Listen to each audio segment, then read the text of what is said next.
नमस्कार, मी श्रीरंग खरे. निफ्टीच्या एक्सपायरीच्या दिवशी पुन्हा एकदा मोठे चढ उतार दिसले. दिवसभर निफ्टी 24,750 च्या जवळ होता. शेवटच्या तासात आलेल्या खरेदीनं बाजार 24,850 च्या वर बंद झाला. एकीकडे बाजार रेंजमध्ये अडकलेला असताना राज्यात पावसानं मोठं नुकसान केलंय. अशा आपत्तीच्या वेळी विमा संरक्षण कितपत उपयोगी ठरतं याविषयी आपण आज बोलणार आहोत विमा सल्लागार सचिन शेडगे यांच्यासोबत. मात्र सुरुवात करण्याच्या आधी पाहूयात टॉप 10 बिझनेस न्यूज.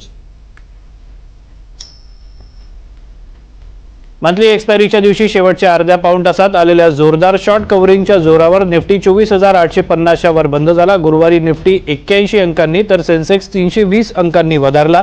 शेवटच्या काही मिनिटात आलेल्या खरेदीमध्ये बँका आणि आयटी कंपन्यांच्या शेअर्समध्ये जोरदार खरेदी दिसली. पण ही सगळी खरेदी शॉर्ट कव्हरिंगसाठी आली असावी, त्यामुळे ही तेजी दीर्घकाळ टिकण्याची साशंकता व्यक्त करण्यात येते. खासगी बँका, सरकारी बँका आणि एनबीएफसी अशा आर्थिक क्षेत्रातील सगळ्याच कंपन्यांचे शेअर्स गुरुवारी विक्री करणाऱ्यांच्या रडारवर होते. ICICI bank, HDFC bank, Kotak bank या तीनही खासगी बँकांचे शेअर्स शेवटच्या तासात जोरात वर आले आणि त्यामुळे निर्देशांकांना बळ मिळालं. अमेरिकेमध्ये लावण्यात आलेल्या समसमान आयात करांना तेथील ट्रेड कोर्टानं स्थगिती दिली आहे. या पार्श्वभूमीवर आज स्टील, ॲल्युमिनियम कंपन्यांचे शेअर्स वधारले. तिकडे रुपया सलग तिसऱ्या दिवशी डॉलरच्या तुलनेत घसरला. ऑटो आणि ऑटो एन्सिलरी कंपन्यांच्या शेअर्समध्ये देखील गुरुवारी चांगली तेजी बघायला मिळाली. ट्रम्प यांच्या कर धोरणाला मिळालेल्या स्थगितीनं या क्षेत्रालाही चांगला फायदा होणार आहे. म्हणूनच टाटा मोटर्स, संवर्धना मदरसन यासारखे शेअर तेजीत होते.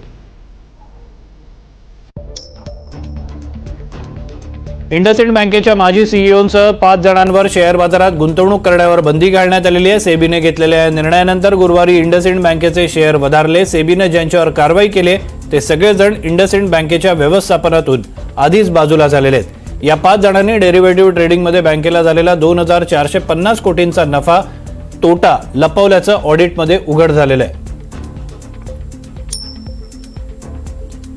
सेबीच्या माजी प्रमुख माधवीपुरी बुच यांच्यावर हिंडनबर्ग प्रकरणी झालेल्या आरोपातून निर्दोष मुक्तता करण्यात आलेली आहे. यासंबंधीची तक्रार लोकपालांकडे करण्यात आलेली होती. लोकपाल कार्यालयानं तक्रार निकाली काढताना बुच यांच्यावर झालेल्या आरोपांविषयी कोणताही ठोस पुरावा उपलब्ध नसल्याचं म्हटलेलं आहे. रिझर्व्ह बँकेला गेल्या आर्थिक वर्षात 1,11,000 कोटी रुपयांचा नफा झालेला आहे. रिझर्व्ह बँकेनं जारी केलेल्या वार्षिक अहवालामध्ये ही माहिती देण्यात आलेली आहे. गेल्या वर्षी डॉलर आणि रुपयाच्या विनिमय दरांमध्ये मोठे चढ उतार झाले. त्यातून रिझर्व्ह बँकेला फायदा झाल्याचं वार्षिक अहवालातून पुढे आलेलं आहे. येत्या काही दिवसात महागाईचा दर आणखी खाली येईल असा अंदाज रिझर्व्ह बँकेने वर्तवलेला आहे. चालू आर्थिक वर्षासाठी महागाईच्या दराचं लक्ष्य पुढील काही दिवसात सहज साध्य होईल असंही अहवालात नमूद करण्यात आलेलं आहे. त्यामुळे येत्या पतधोरण आढाव्यामध्ये व्याजदर कपातीचे स्पष्ट संकेत मिळायला लागलेले आहेत. रिझर्व्ह बँकेच्या पतधोरण समितीच्या रचनेमध्ये आणि कार्यपद्धतीमध्ये चालू आर्थिक वर्षाच्या अखेरीस आमूलाग्र बदल करण्यात येणार आहेत. सध्या पतधोरण समितीला फक्त महागाईचा दर आणि व्याजदर याविषयी निर्णय घेण्याचे अधिकार आहेत. ही चौकट आणखी विस्तारण्याची गरज आहे. या अनुषंगानेच बदल होतील अशी अटकळ बांधली जाते.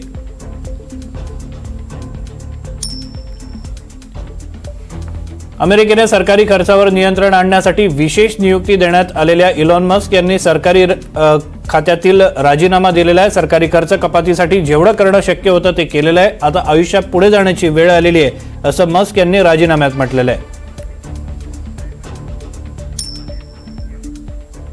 यंदा मे महिन्यात आलेल्या मान्सूननं महाराष्ट्रात मोठ्या प्रमाणात जीवित आणि वित्तहानी झालेली आहे. अशा आर्थिक नुकसानीची झळ कमी करण्यासाठी आपण विमा काढत असतो. कोणत्या प्रकारचं नुकसान अशा आपत्तीच्या वेळी विमा पॉलिसीतून भरून निघतं, कोणतं निघत नाही याविषयीची माहिती आपण जाणून घेणार आहोत. आपल्यासोबत आहेत सचिन शेडगे सर. आपण त्यांच्याकडनं या संदर्भातली माहिती जाणून घेऊया. सर, एक प्रश्न आहे. व्यक्ती, मालमत्ता, प्राणी हे ध्यानात ठेवता पूर पावसामुळे होणाऱ्या नुकसानीला संरक्षण म्हणून विमा कसा काय काम करतो? हे वेगवेगळे जे रिस्क आहेत, म्हणजे ज्या जोखीम आहेत त्याप्रमाणे वेगवेगळे त्यांच्या इन्शुरन्स पॉलिसीज डिझाईन केले असतात. पण जशी जोखीम तसं त्याचा विमा डिझाईन केला जातो. जर आपण बघितलं की बऱ्याच पॉलिसीमध्ये जसं जो नॉर्मल, फॉर एक्झाम्पल गाडी आहे, त्याचा जर आपण इन्शुरन्स घेतला आणि तिकडे अपघात झाला तर तो मुख्य विमा आहे. पण उद्या जर ती पुरामध्ये वाहून गेली किंवा तिला काही डॅमेज झालं तर तो त्याचा नैसर्गिक आपत्ती म्हणून त्या ठिकाणी त्याला क्लेम दिला जातो. तर जसं नॉर्मली त्याचा टेक्निकल लँग्वेजमध्ये STFI म्हणतो, म्हणजे ॲक्ट ऑफ गॉड पेरिल्स जे आहेत त्याच्या अंतर्गत जर कुणाला नुकसान झालं तर त्या ठिकाणी त्याला त्या प्रकारचं विमा कवच दिलं जातं. आता ही झाली गाडीची गोष्ट. व्यक्ती आणि प्राण्यांबाबत जो मी प्रश्न विचारला त्याचं तुम्ही कसं उत्तर द्या? तर आता बघितलं की प्राण्यांमध्ये जेव्हा प्राण्यांचा विचार येतो, जेव्हा इन्शुरन्सचा विषय येतो त्या ठिकाणी लाईव्ह स्टॉक म्हणून एक इन्शुरन्स पॉलिसी असते, जे स्पेशली जे प्राणी असतात, जसे आपण बघतो की गायी किंवा शेळ्या मेंढ्या असतात, तर त्यांच्यासाठी सुद्धा विमा कवच दिलं जातं. आणि उद्या जर फ्लड आल्यामुळे किंवा पूर आल्यामुळे जर त्यांना काहीतरी म्हणजे तिकडे त्यांचा मृत्यू झाला तर त्या ठिकाणी इन्शुरन्स कंपनी त्यांना त्या ठिकाणी नुकसान भरपाई देते. बरं, आपण कोणताही विमा काढतो, आपण वैयक्तिक विम्यापासून सुरुवात करूया, मग वाहन आणि प्राणी यांच्याकडे येऊया किंवा मालमत्तेच्या विम्याकडे येऊया. कोणताही विमा आपण जेव्हा काढतो तेव्हा काहीतरी गोष्टी आपण ध्यानात ठेवून तो विमा काढत असतो. आता पावसासारखी किंवा नैसर्गिक आपत्तीसारखी गोष्ट ही आपल्या कल्पनेतही नसते, ती अशी होईल म्हणून किंवा त्याच्यामुळे आपल्याला नुकसान होईल. जर अशा कल्पनेपलीकडच्या गोष्टी घडत असतील, उद्या मला माहिती नाही की मुंबईमध्ये पूर येणार आहे की नाही येणार आहे, पण आला आणि माझं नुकसान झालं काही, तर या सगळ्या गोष्टींमध्ये आपल्याला संरक्षण कसं मिळू शकतं? आपण जर एकंदर सगळ्या आपल्या इन्शुरन्स पॉलिसीज बघितल्या, ठीक आहे, तर त्याच्यामध्ये जसं मी सांगितलं की नैसर्गिक आपत्तीचा हा एक ॲड ऑन कव्हर म्हणून पॉलिसीमध्ये भाग दिला जातो. ठीक आहे, तर त्या ठिकाणी आपल्याला ती पॉलिसी घेतेवेळी चेक करून घेणं गरजेचं आहे की जो मी विमा घेतलाय त्यामध्ये अशा प्रकारचं जर कोणतं संकट आलं त्या ठिकाणी तर ते कव्हर होणार आहे किंवा नाही येणार आहे, किंवा इन्शुरन्स कंपनी आपल्याला सांगतात की बाबा हे तुम्ही ॲडिशनल प्रीमियम भरून हे तुम्ही कव्हर घेऊ शकता. शक्यतो जेवढ्या आपल्या इन्शुरन्स पॉलिसी सध्या भारतामध्ये आहेत त्या ज्याच्यामध्ये आणि हे कव्हर दिलेलं आहे हे त्याच्या इनबिल्ड कॉस्टमध्ये येते, त्यामुळे त्याला ॲज अ ॲड ऑनमध्ये एक्स्ट्रा प्रीमियम पे करावं लागत नाही. पण आपल्याला जेव्हा आपण पॉलिसी घेतो त्यावेळी ते चेक करून घेणं खूप गरजेचं आहे की ह्याच्यामध्ये नैसर्गिक आपत्तीमधले कोणते म्हणजे भाग समाविष्ट आहे. तर उदाहरणार्थ हा एक पुराचा एक भाग झाला, तुम्हाला माहिती आहे जर एखाद्या वेळी वीज पडली आणि त्या ठिकाणी जर नुकसान झालं तर ते सुद्धा आपल्याला नुकसान भरपाई त्यामध्ये मिळते. त्याचप्रमाणे अर्थक्वेक आहे, उद्या भूकंप झाला आणि त्याच्यामुळे जर काहीतरी मालमत्तेला किंवा दुसरं काही नुकसान झालं तरी सुद्धा इन्शुरन्स कंपनी तुम्हाला त्या माध्यमातून तुम्हाला नुकसान भरपाई देते. बरं, आता काही घटना आपण अशा बघितलेल्या आहेत, जसं तुम्ही वीज पडण्याचं उदाहरण सांगितलं. आपण बघितलेलं होतं घाटकोपरला होर्डिंग कोसळलं, होर्डिंग खाली दबून काही लोकांचा मृत्यू झाला, त्यातली काही लोक गाडीमध्ये बसलेली होती, काही लोक आडोशाला उभी होती. आता दोन वेगवेगळे या ठिकाणी प्रकार आहेत, कोण गाडीत बसलाय कोण उभं राहिलेलं आहे. आता ॲक्ट ऑफ गॉड म्हणण्यात आलं याला, तर अशा परिस्थितीमध्ये देखील विमा संरक्षण मिळतं का? हो, जेव्हा आता पर्सनल लेवल आहे म्हणजे व्यक्तीचा विमा जर आपण बघितलं तर व्यक्तीचा विमा दोन प्रकारामध्ये मोडतात, एक तुमचं लाईफ आणि एक तुमचं हेल्थ इन्शुरन्स पॉलिसी. जर उद्या होर्डिंग किंवा अशा प्रकारची कुठली घटना घडली आणि त्याचा त्या ठिकाणी मृत्यू झाला तर बट ऑब्वियस त्याला जर टर्म इन्शुरन्स कव्हर असेल तर त्या ठिकाणी इन्शुरन्स कंपनी टर्म इन्शुरन्सच्या माध्यमातून संपूर्ण विमा रक्कम त्या माणसाला देईल. उद्या त्याला इलाजासाठी हॉस्पिटलमध्ये ॲडमिट करावं लागलं तर त्या ठिकाणी जोही खर्च असेल म्हणजे त्याची जी बेसिक गाईडलाईन असते की त्याला 24 तासाच्या वर त्याला तिकडे जर ट्रीटमेंट झाली तर तुम्हाला तुमच्या मेडिक्लेम पॉलिसीमधून ट्रीटमेंटचा संपूर्ण खर्च त्या ठिकाणी मिळतो. तिसरी जी पॉलिसी आहे ॲक्सिडेंट पॉलिसी, उद्या जर काही डिसॅबिलिटी झाली म्हणजे उद्या त्याला अपंगत्व आलं त्या दुर्घटनेमुळे तर नक्कीच त्याच्यामध्ये पर्सनल ॲक्सिडेंट पॉलिसीच्या अंतर्गत हे सर्व तुम्हाला जे बेनिफिट्स आहेत ते मिळू शकतात. बरं, आता पुढचा भाग येतो जो मी मगाशी तुम्हाला विचारला की मालमत्तेचं नुकसान, की माझं घर आहे सुस्थितीत आहे, तिथे काही पुराचा धोका नव्हता पण अचानक काहीतरी परिस्थिती आली, पूर आला आणि माझ्या घराचं मोठं नुकसान झालं, घराच्या बाहेरच्या भागाचं पण झालं आणि घराच्या आतमध्ये पण नुकसान झालं. बरं, तर ही तर एक वेगळीच परिस्थिती निर्माण झाली. तर मग याच्यापासून बचावासाठी आपल्याला विमा कवच मिळतं का?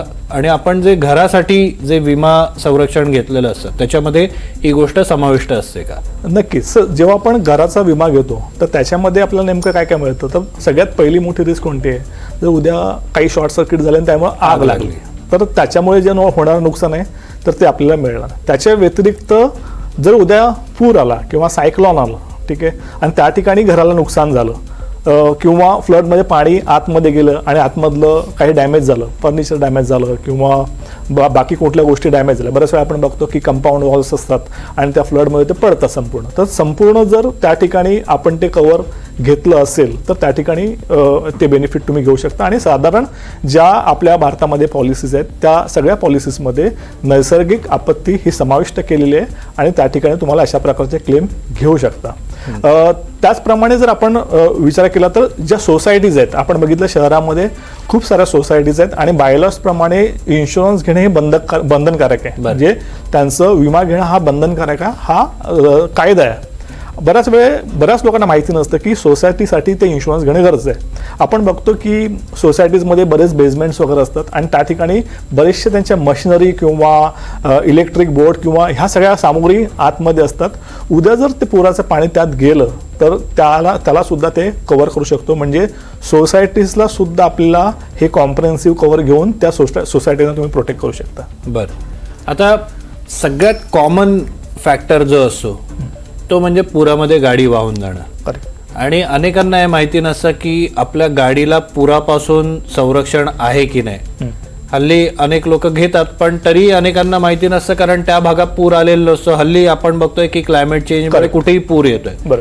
तर अशा वेळेला कोणत्याही गाडी चालकाने, सर्वसामान्य गाडी चालकाने नेमकी काय काळजी घेतली पाहिजे, त्याचे जे एक्झिस्टिंग डॉक्युमेंट आहेत इन्शुरन्सचे, व्हेकल इन्शुरन्सचे, त्याच्यामध्ये त्याने काय बघितलं पाहिजे? बेसिकली आपण बघितलं म्हणजे आपण म्हणजे जेव्हा तुमच्याच माध्यमातून आम्ही जेव्हा बघत असतो की पुराच्या पाण्यामध्ये गाड्या वाहून जातात, तर अशा वेळी पहिली गोष्ट म्हणजे हे कव्हर मिळणार की नाही, 100% मिळणार. तर ह्या ठिकाणी दोन परिस्थिती आहेत की एकदा गाडी वाहून गेली आणि ती मिळालीच नाही.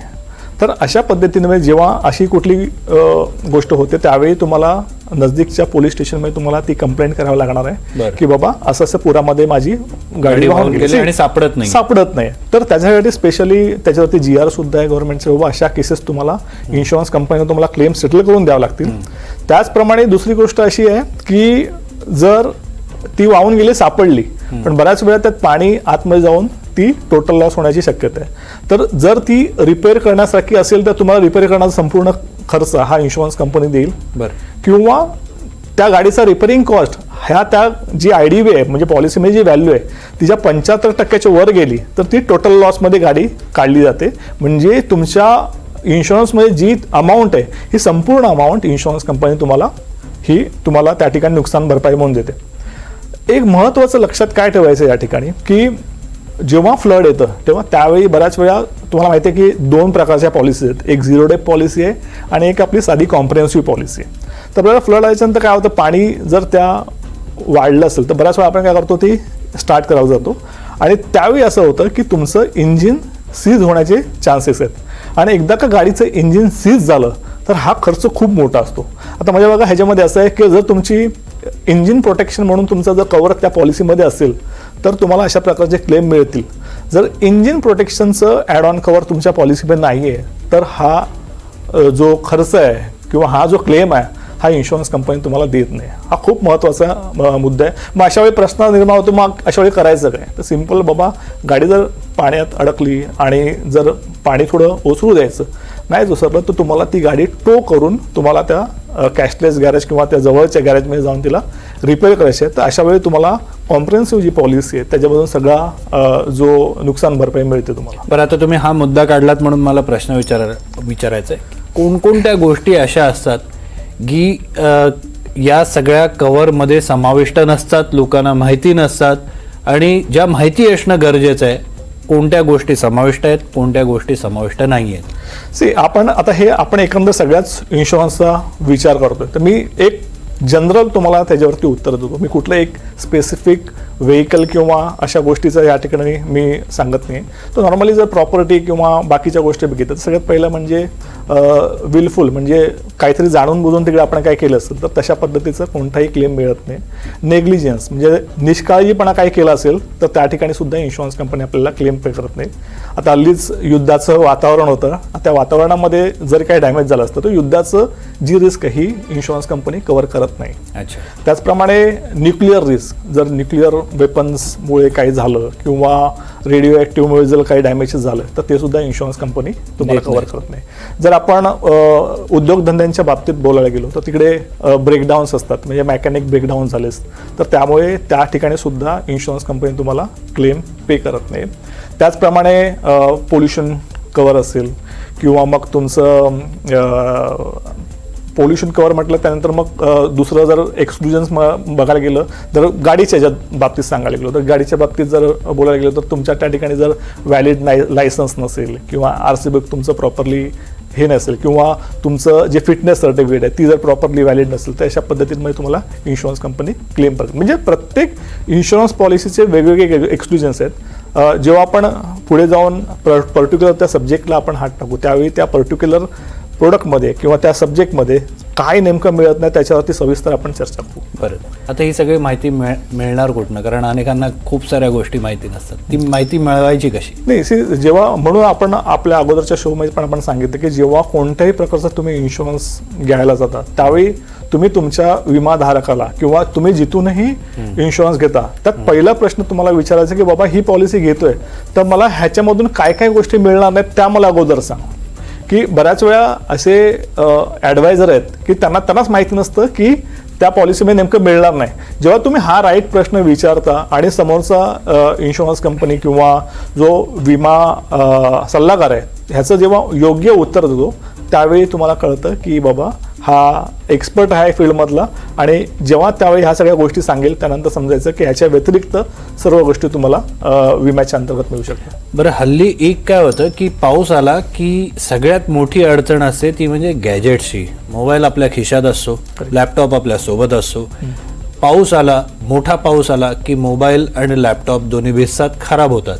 तर या गोष्टी विमा संरक्षणात समाविष्ट असतात का? त्यांना काही कवच देता येतं का? ज्यावेळी लॅपटॉप्स वगैरे ह्या ज्या आपल्या जे गॅजेट्स आहेत हे नॉर्मली आपल्या ऑफिस इन्शुरन्समध्ये कव्हर केली जातात. तर अशा ठिकाणी जेव्हा ह्यांचं कव्हर करण्याचा विषय होतो त्यामुळे त्या 2 पॉलिसीमध्ये त्यांना नॉर्मली कव्हर केलं जातं. एक आपली जी नॉर्मल रेग्युलर फायर पॉलिसी आहे तर त्याच्यामध्ये अशा प्रकारे काही झालं तर मिळणार नाही. पण जेव्हा इलेक्ट्रॉनिक्स इक्विपमेंट्स म्हणून पॉलिसी आहे ज्याच्या अंतर्गत जर आपण लॅपटॉप्स कव्हर केले असतील तर त्या ठिकाणी फ्लडच्या संदर्भात काही क्लेम आले तर इन्शुरन्स कंपनी तुम्हाला नक्की पे करते. मग ते कुठल्याही स्वरूपात असो, म्हणजे मी प्रवास करताना जरी डॅमेज झालं किंवा घरात असेल, घरात पूर आला तरी नॉर्मली जेव्हा पोर्टेबल इक्विपमेंट्स असतात ठीक आहे तर तुमचे म्हणजे विदिन इंडिया कुठेही काही त्याला डॅमेज झालं तर त्या ठिकाणी तुम्हाला ते कव्हर नाही. उदाहरणार्थ सर एकाने तो ऑफिसचा लॅपटॉप घेऊन तो घरी गेला आणि तिकडे जर फ्लड आणि पाण्यामध्ये तो लॅपटॉप भिजला, येस तुम्हाला ते कव्हर मिळतं. आता प्राण्यांच्या बाबतीत आपण थोडंसं जाणून घ्या. प्राणी 2 प्रकारचे, जे तुम्ही मगाशी उदाहरण दिलं लाईव्ह स्टॉकवालं. दुसरं असतात की घरी पाळीव प्राणी असतात. तर हे पाळीव प्राणी आणि लाईव्ह स्टॉक दोन्हीसाठीचं इन्शुरन्स कव्हर अवेलेबल आहे? हो, दोन्हीसाठी आहे. की जसे पेट इन्शुरन्स म्हणतो त्याला आणि एक लाईव्ह स्टॉक इन्शुरन्स जे आपण बघितलं शेतकऱ्यांच्या बऱ्याच म्हणजे त्यांचे गायी किंवा शेळ्या मेंढ्या असतात त्याच्यासाठी इन्शुरन्स प्रोव्हाइड केलं जातं. आणि ह्या सगळ्या इन्शुरन्स जर उद्या त्यांचं काही म्हणजे बऱ्याच वेळा असे पण इन्शुरन्सेस आहेत की एक म्हणतो फक्त त्यांचा मृत्यू झाला त्या गोष्टीमुळे किंवा दुसऱ्या वेळी त्याला ॲक्सिडेंट पण होऊ शकतं त्यांचं आणि ॲक्सिडेंटमुळे जर उद्या त्यांचं ट्रीटमेंट करण्याची वेळ येते तर तशा सुद्धा प्रकारचे विमे मार्केटमध्ये उपलब्ध आहेत. बरं, कुठले प्राणी याच्यात समाविष्ट नसतात? कारण छोटे मोठे पक्षी प्राणी सगळे आता लाईव्ह स्टॉकमध्ये, म्हणजे कोंबड्या पण येतील किंवा शेळ्या मेंढ्या येतील आणि मग दुभती जनावरं जी आपल्या वेगळ्या वापरासाठी असतात ती देखील असतात. कधी कधी घोडे असतात, कधी गाढवं असतात, खूप सारे जनावरं शेतकरी पाळतात, अनेक माणसं पाळतात. कुठली जनावरं यामध्ये समाविष्ट नसतात? नॉर्मली असं कुठलं तिकडे स्पेसिफिक हे नाही आहे की ही करू शकत नाही. सगळ्या जनावरांसाठी त्या ठिकाणी इन्शुरन्स आहे. फक्त तुम्ही कोणतं म्हणजे जर कुक्कुटपालनाचा कोणाचा व्यवसाय आहे तर त्या ठिकाणी त्यांना स्वतंत्र प्रकारचं इन्शुरन्स दिलेलं आहे. अच्छा. एखाद्याचं दूध डेअरी उत्पादनात तिकडे जे प्राणी आहेत तर त्यांना वेगळ्या प्रकारचं इन्शुरन्स दिलं. तर जशी जशी रिस्क असेल त्याप्रमाणे त्या ठिकाणी इन्शुरन्स कंपनीने प्रोडक्ट डिझाईन केलेले आहेत. बऱ्याच वेळा असंही सुद्धा आहे की जसं आपल्याला प्रोडक्ट हवं आहे तसं सुद्धा बऱ्याच इन्शुरन्स कंपन्या त्या प्रोडक्ट डिझाईन करून पण द्यायला लागलेल्या आहेत आणि त्याला आपण ट्रेलर मेड पॉलिसी म्हणतो. तर अशी कुठली वेगळी पॉलिसी हवी असेल तरी सुद्धा इन्शुरन्स कंपनी त्यांना प्रोटेक्ट करण्यासाठी नेहमी तयार असतात. मगाशी तुम्ही युद्धाचं उदाहरण दिलं. आता 2 प्रकारच्या आपत्ती असतात. एक नैसर्गिक आपत्ती असते आणि एक मानवनिर्मित आपत्ती असते. तर या दोन्ही प्रकारच्या आपत्तींमध्ये विमा संरक्षण हे कशा पद्धतीनं काम करताना आपल्याला बघायला मिळतं?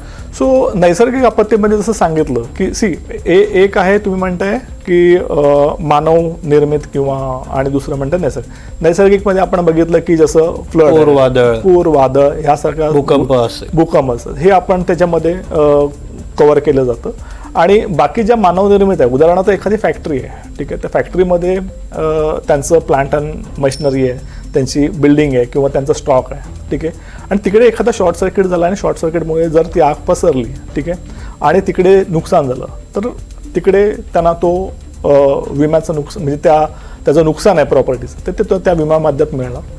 त्याचप्रमाणे जेव्हा नैसर्गिक आपत्ती येते आणि त्याच्या माध्यमातून तिकडे काहीतरी लॉसेस झाले तर ते नैसर्गिक आपत्तीच्या अंडर कव्हर केलं जातं. बरं, आता अशी परिस्थिती जेव्हा येते तेव्हा आपण क्लेम करायला होतो. क्लेम करण्याच्या आधी किंवा अशी आपत्ती येण्याच्या आधी अँटिसिपेट करून की बाबा असं काहीतरी होऊ शकतं, आपण कुठले डॉक्युमेंट तयार ठेवायला पाहिजेत, क्लेम आपला यशस्वीरित्या प्रोसेस व्हावा यासाठी नेमकी काय काळजी घेतली पाहिजे? जर आपण आता प्रत्येक इन्शुरन्सचे वेगवेगळे प्रकार आहेत आणि त्याप्रमाणे आपण डॉक्युमेंट्सची तयारी करतो. आपण उदाहरणार्थ या ठिकाणी जर आपण एखादा व्यवसाय घेतला तर त्या ठिकाणी सगळ्यात पहिलं म्हणजे जेव्हा आपण इन्शुरन्स पॉलिसी घेतो त्यावेळी योग्य पद्धतीने म्हणजे जर तुमच्या प्रॉपर्टीचा इन्शुरन्स घ्यायचं आहे तर सगळ्या प्रॉपर्टीचं व्हॅल्युएशन हे प्रॉपर असणं गरजेचं आहे. बरं, जर का तुमचं जेव्हा बऱ्याच वेळा काय होतं, आपण 10 वर्षापूर्वीपासून एक इन्शुरन्स पॉलिसी चालू असते, तीच फक्त आपण रिन्यू करत जातो आणि ती आपण त्याच्याकडे लक्ष देत नाही आणि क्लेम्स काय नेहमी येत नाही. तुमचं 10 वर्षातून 15 वर्षातून एखादा क्लेम प्रॉपर्टीचा आला तर, आणि अशा वेळी जर त्यावेळी लक्षात आलं की बाबा हे व्हॅल्युएशनच आपण प्रॉपर केलं नाही, मग त्या ठिकाणी तुम्हाला संपूर्ण क्लेम त्या ठिकाणी मिळत नाही. त्यामुळे व्हॅल्युएशन हा फॅक्टर खूप महत्त्वाचा आहे. व्हॅल्युएशन ॲग्रीमेंटमध्ये मिळेल आपल्याला? नाही, सो व्हॅल्युएशन जे प्रॉपर्टी इन्शुरन्सचं आपण म्हणतो ना ते असं असतं की रिइन्स्टेटमेंट व्हॅल्यू बेसिसवर बोलतो. म्हणजे जर आजच्या तारखेला तशाच प्रकारचं कन्स्ट्रक्शन पुन्हा उभं करण्यासाठी जी कॉस्ट लागते ती आपल्याला नॉर्मली इन्शुरन्स पॉलिसीमध्ये घेतली पाहिजे. लोक बऱ्याच वेळा असं करतात की डेप्रिशिएशन व्हॅल्यू घेतात आणि मग जेव्हा क्लेम येतो त्यावेळी मग मोठा गोंधळ उडतो. त्यामुळे तशाच प्रकारचं कन्स्ट्रक्शन करून म्हणजे ते स्ट्रक्चर पुन्हा उभं करण्यासाठी इन्शुरन्स कंपनी पैसे देत नाही. त्याचप्रमाणे तुमच्या इन्शुरन्स पॉलिसीची दरवर्षी तुम्हाला रिव्ह्यू करणं गरजेचं आहे. कोणत्या कोणत्या गोष्टी त्याच्यामध्ये चेंज झाल्या, बऱ्याच वेळा व्यवसायामध्ये नवीन मशिनरीज किंवा प्रॉपर्टीज त्या ठिकाणी ऍड केल्या जातात आणि ते आपण नेमकं रिन्युअलच्या वेळी ते ऍड करणं विसरून जातो आणि अशा वेळी जर कोणता क्लेम आला तर त्या ठिकाणी त्यांना आपण बऱ्याच वेळा ऐकतो की आम्ही तर इन्शुरन्स काढलो तर संपूर्ण पैसे मिळाले नाहीत. तर हे मुख्य कारण आहे. दरवर्षी रिव्ह्यू करणं आणि त्याचं व्हॅल्युएशन प्रॉपर करणं हे महत्त्वाचे मुद्दे आहेत. ओके, आता असं आहे की एखादा पूर आला आणि मला क्लेम करायची वेळ आली तर तातडीनं कोणती पावलं उचलायला पाहिजे की बाबा आत्ताच नुकसान झालंय आणि आत्ता जर मी ही पावलं नाही उचलली तर क्लेमसाठी त्याचा परिणाम होईल? सगळ्यात पहिला काय करायला पाहिजे, तुमचं नुकसान किती कमी करता येईल त्याच्यासाठी पावलं तुम्हाला उचलली पाहिजेत. कारण इन्शुरन्स कंपनी नुकसान कमी करण्यासाठी जर जी कॉस्ट लागते ती सुद्धा इन्शुरन्स कंपनी तुम्हाला इन्शुरन्सच्या माध्यमातून देत असते. बरं, दुसरं की इमिजिएटली तुम्हाला इन्शुरन्स कंपनीला कळवणं गरजेचं आहे की एकदा तुम्ही इन्शुरन्स कंपनीला कळवलं तर इन्शुरन्स कंपनी इमिजिएटली दुसऱ्या दिवशी तुमच्याकडे त्यांचा प्रतिनिधी पाठवतं आणि पूर्ण त्याचं एक पूर्ण इन्स्पेक्शन करतं आणि कळतं की नेमका लॉस किती झाला आहे त्याच्यामध्ये. आणि त्याच्यानंतर मग ती तुमची पेपरची पुढची प्रोसेस आहे की बाबा ठीक आहे आता हा लॉस झालेला आहे तर मग एखाद्या समज उदाहरणार्थ एखाद्या घरचं उदाहरण घेतो, बट एक टी व्ही घेतला आणि तो पूर्ण तिकडे डॅमेज झाला आहे, मग इन्शुरन्स कंपनी तुमच्याकडे बिल्स मागेल की बाबा ठीक आहे हे केव्हा घेतलेलं त्याचं आम्हाला ट्रान्झॅक्शन दाखवा आणि आजच्या तारखेला जर परत तुम्हाला ती घ्यायची तर त्याची कॉस्ट किती होईल. तर अशा पद्धतीचे डॉक्युमेंट्स आपल्याकडे असणं गरजेचं आहे की जे आपण परचेस केलेलं आहे त्याचं कुठे ना कुठे ट्रान्झॅक्शन असणं गरजेचं आहे. बऱ्याच वेळा असं होतं की आपण ते परचेस केलंय पण बिल आपल्याला मिळत नाही, पण त्याचं कुठेतरी ट्रान्झॅक्शन दिसणं खूप गरजेचं आहे. आणि सगळ्यात महत्त्वाचं, हल्ली आपल्याकडे मोबाईल्स वगैरे सगळ्या आहेत, तर अशा प्रकारचा कोणता क्लेम येतो तेव्हा प्लीज त्यावेळी इमिजिएटली जी परिस्थिती आहे त्याचे पहिले फोटोग्राफ्स घेऊन आपल्याकडे ठेवा किंवा व्हिडिओज ठेवा की जेणे की उद्या जर पाणी ओसरलं किंवा अशा प्रकारचा पुरामध्ये कुठला क्लेम आला तर उद्या ती परिस्थिती वेगळी आहे. त्यामुळे ते एक्सप्लेन करणं इन्शुरन्स कंपनीला इझी जातं आणि त्या ठिकाणी क्लेम सेटलमेंटमध्ये तुम्ही जास्तीत जास्त तुमची नुकसान भरपाई जी आहे रिकवर होऊ शकतो. धन्यवाद सर, तुम्ही दिलेल्या या संपूर्ण माहितीबद्दल. आपण जाणून घेण्याचा प्रयत्न करतोय की पूर परिस्थिती आली तर वेगवेगळ्या पद्धतीचं नुकसान होतं आणि या नुकसानीपासून वाचण्यासाठी जे आपण विमा संरक्षण घेतलेलं असतं त्या विमा संरक्षणाचा नेमका फायदा कसा होतो, कारण खूप साऱ्या यामध्ये गोष्टी असतात ज्या अनेकांना माहिती नसतात. त्या गोष्टी आम्ही तुमच्यापर्यंत पोहोचवण्याचा प्रयत्न केलेला आहे. आमचा कार्यक्रम कसा वाटला ते आम्हाला जरूर कळवा. या कार्यक्रमात वेळ झाली इथेच थांबण्याची. तुम्ही पाहत राहा NDTV मराठी.